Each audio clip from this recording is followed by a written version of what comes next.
Linus Pauling thought that vitamin C prevents colds and cures them too. Thomas Chalmers and Associates did a randomized, controlled, double-blind experiment. So a randomized, controlled, double-blind experiment to find out. The subjects were 311 volunteers at the National Institutes of Health. These subjects were assigned at random to one of 4 groups.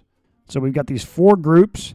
If you're assigned to any one of these 4 groups, you're given 6 pills for prevention and 6 pills for therapy. So prevention is the pills are supposed to prevent you from even getting a cold. Therapy is supposed to mitigate the symptoms and decrease the amount of time you have a cold if you've gotten the cold.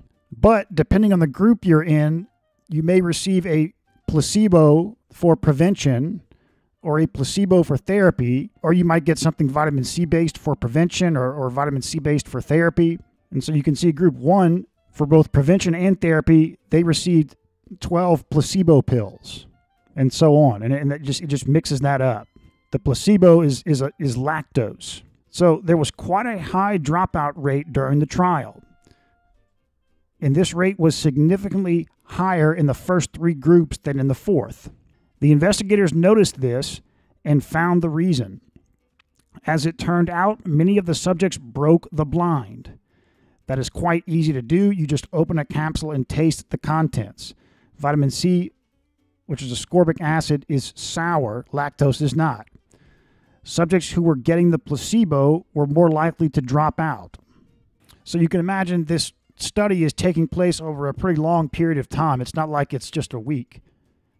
You have to give time for people to potentially get colds, to have the vitamin C stop colds, things like that. So it's going to take place over a period of time, the whole study. And so after a few months in, people can get tired of doing the study, tired of taking the pills, wondering if they're wasting their time taking a placebo pill and break the blind. The investigators analyzed the data for the subjects who remained blinded, and vitamin C had no effect. So, okay, what you can notice is this started off as a randomized, controlled, double-blind experiment. I guess randomized controlled because these 311 volunteers are just random volunteers. And then furthermore, they randomly placed them in one of these 4 groups.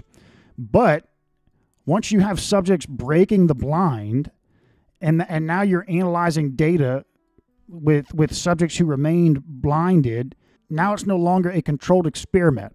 At the start, the experimentalists were deciding who's in the control group, who's in the treatment group. Now the subjects are deciding. This introduces more potential confounding variables. It's an observational study. It's purely observation. People are making decisions, and experimentalists are observing the resulting data of those decisions. So, okay, the investigators analyzed the data for the subjects who remained blinded, and vitamin C had no effect. Among those who broke the blind, groups 2 and 4 had the fewest colds. Groups 3 and 4 had the shortest colds. How do you interpret the results? Well, okay, among those who broke the blind, groups 2 and 4 had the fewest colds. So if we come here, groups 2 and 4 had the fewest colds, and those were actually taking vitamin C for prevention, and they had the fewest colds, and groups 3 and 4 had the shortest colds, and those coincidentally also were taking the vitamin C for therapy, right? The shortest colds, that's more related to therapy. However, so that was for people who broke the blind, but for the subjects who remained blinded, vitamin C had no effect. Well, okay, the first thing I would say is that's not bad evidence that the subjects that remained blinded, the vitamin C had no effect. But that's still an observational study. Yes, they remained blinded, but that doesn't make it a controlled experiment. It's still an observational study, because you could look at it like, well, the people that remained blinded are more responsible. They're more not as reckless, right? They didn't screw up the experiment. So that's a confounding variable. The people who remain blinded have distinct personality types potentially. But this evidence it's not nothing. It's still that's still good evidence that the vitamin C had no effect. I mean, you could argue that the people that remained blinded are more responsible, they're more honest, and so, if they felt they were getting a cold, they're going to say it, right? They're going to be objective.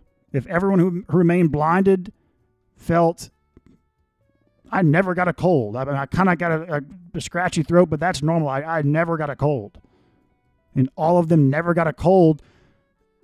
Well, again, you could potentially argue, well, they're more responsible people. That's why they never got a cold, right? It's still observational, but this is still evidence of something that the subjects who remained blinded, vitamin C had no effect. And if you look here, it's for the ones who broke the blind, it's seeming to suggest that the vitamin C was helpful, but you could say that's placebo. They broke the blind.